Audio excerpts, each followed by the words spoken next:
Yes. It is time for the light the fuse Rockets roundup. Okay, Dennis Schroder. He's played a little bit for the Rockets. When I said to James, look at how people are going crazy for Dennis Schroder. Look what it looks like to have a below league average point guard play point guard. Yeah. What do you think about Dennis Schroder? When I say what do you think about him, I go, do you think that he can play well enough in Houston that he could get they could get a decent sign and trade return for him? Yeah, I think so. I mean, based on the one game that I have watched with Schroeder in the lineup, definitely. Not he's not gonna he's Dennis Schroeder. It's only gonna go so far, right? Like realistically, but I think maybe he might be trying to reinvent himself on Houston. Maybe he sees this as like a low point or something, and it's motivating him. Like he just got traded for nothing on a prove it deal, basically. And maybe he feels like, okay, well, I need to be more pass friendly. I need to be more of an actual point guard. I need to show that like I can contribute to a team, because he was really slinging passes in that game, man. And he's got a reputation as like a score first point guard who's like, he's going to try to get layups out of pick and roll sets on a routine basis. And like, he looked like a point guard. He was moving the ball. He was pushing it up in transition. He was making passes he didn't need to make, which I think is a differentiating factor. Like Kevin Porter Jr., he's got a decent eye, but he kind of only makes the pass when the defense forces him to make the pass. Schroeder was making the pass just to kind of get things stirred, and I don't know. He was a pleasure to watch against the Suns. I'll tell you that much. I think Schroeder is a good NBA player. I don't know why it didn't work as well in Boston. I thought I thought the Lakers were right to bring him in. I thought he actually was really good for them. And then he got COVID and kind of wasn't the same, which, you could chalk up to him getting a pretty dangerous infectious disease. So let's not forget about that. I think the reality with Schroeder coming in looking good is it kind of, to me, proves my whole point about Kevin Porter Jr. not necessarily being the point guard of the future. And that it's like, we all understand that Dennis Schroeder isn't even like probably a starting caliber point guard on most teams. And he looks better at it than KPJ. And I know he's young, he'll develop. I go, guys, like, we can do the he's young and he'll develop, but what ends up happening a lot of times in those situations is he's young and he's developing, and then you turn and you go, he's still developing, but he's not really young anymore. Yeah. And I just don't know why the Rockets would do that. Maybe he's had some good moments. His 3-point shooting's come along. I don't know how sticky that's going to be long term. If that's there, I think he actually could be a pretty good off guard and like a good guy to lead a second unit. But I think Schroeder is showing it's like being able to make a wide open pass in the pick and roll. Everyone in the fucking NBA can do that. That's not what makes you the guy that's going to be the center of the offense. I like Schroeder. I hope they don't use him too much because I don't want them to win more games, because I would rather write about them getting Chet than are they going to take Paolo Banchero, who, like, oh my God, I watched some of yesterday's game because it was on TV. He's not, I don't see it with Paolo. I don't see he's not number one. And to me, I don't even know if he's number two. I just don't see. I don't even know if he's number 3 at this point, man. Jaden Ivey looks better, to be honest. The issue I have with him is I just see a dude who's like, his physical advantage in college is that he's taller and stronger, but he's not quicker. And the NBA, everyone's taller, stronger, and quicker than they are in college. I just don't know how well he's going to be able to separate. And if his jump shot's not lethal, he's just like, he's just, to me, he's kind of just like a slightly less twitchy Julius Randle at that point. And Julius Randle's ceiling is he gets a bullshit all NBA because he plays the most minutes in the league, and a bunch of guys get hurt and miss time, and he's in New York, so he gets the New York media bump. Like, let me make a few comments on those comments, right? First of all, I want to say this.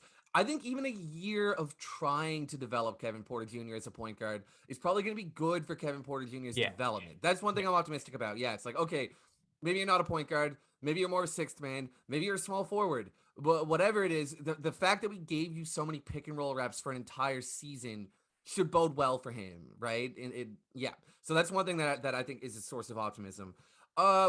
we're talking about the draft because we're talking about the Rockets, but yeah, I completely agree with you. I don't see it with Banchero at all. Yesterday I tweeted that I get a little more optimistic about him if I look at him as a center. That's only because I think that maybe he can beat other centers in ice and roll isolation or in pick and roll setups. I still don't get very excited. Like, I don't want him. And another problem besides his quickness is that he's ground bound, right? Like, he doesn't have a particularly great vertical leap, and that limits his finishing to a pretty good extent. I think he's 6'10, 250, and he's got an above average handle and passing chops for that size. But I don't think that alone is enough to make for a star player. So yeah, I'm pretty out on him too. I really hope the Rockets avoid him. Yeah, and they might have no choice because he might be the obvious best player available. So I mean, at this point, I think his BPA is at 4, right? Like I really think Jaden Ivey looks like a better player. But so if the Rockets are picking third, it's going to be interesting to see how they look at that, because it's like, well, they already have a ton of young guards, but from a strict BPA perspective, it's looking like Ivy. Will the front office convince themselves to see it differently so that they can take a forward slash big? Time will tell.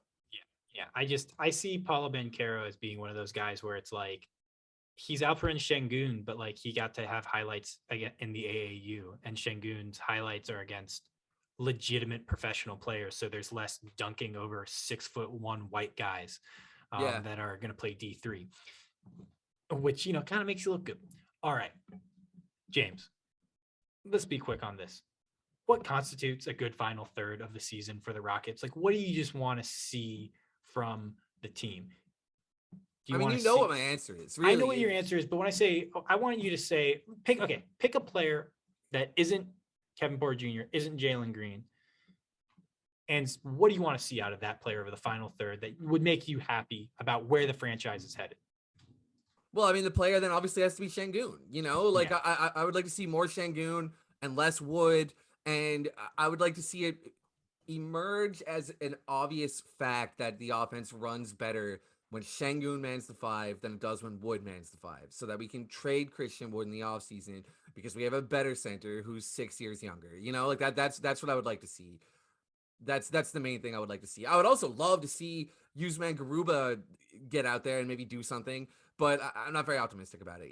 well, yeah, his hand apparently he can catch, but he's not ready to return after I think the wrist injury he had. Garuba, seeing him would be great. For me, the player I actually want to see the most from, and this is kind of stupid, I want to see Eric Gordon can hit 40% of his threes. I want him to keep that percentage high, and I want him to stay healthy.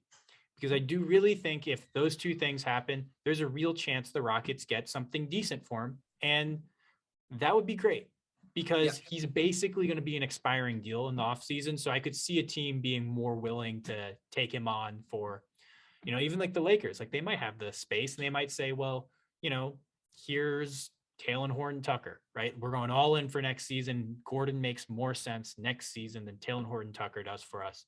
So here he is. And, that's what I would like to see from the final third. And I think this is the other thing. It's most important. They really need to fucking lose as many games as possible Yeah, because I wanted to touch on that story before. I don't think Schroder is going to lead to enough wins yeah, to worry about, no, man. Personally. Yeah, no, yeah. I was kind of saying that in jest. He's just Right. Okay. Yeah. Yeah. okay. To finish up the episode, how many games will we see Jalen Green and Alperen Sengun start together? Over under 0. I'll take the over. You'll take the over. But How many? barely two. I'm just assuming Wood will have something that'll keep him out of a game, basically. Perfect. I'm going with the under. I think there's going to be -3. I think they're going to go back and change history and say those games Sengun started didn't happen. They're gonna rescind his starts. Okay, that's it. Guys. Basketball starting up again soon. We'll have more to talk about in the Rockets roundup. We'll have less gossipy news. We'll be able to break down some games. James, plug your dream shake. Go to www.thedreamshake.com if you want to read about the Houston Rockets. I write about them there. Some other good writers write about them there. Shout out to my guy Zach. Shout out to my guy Licard.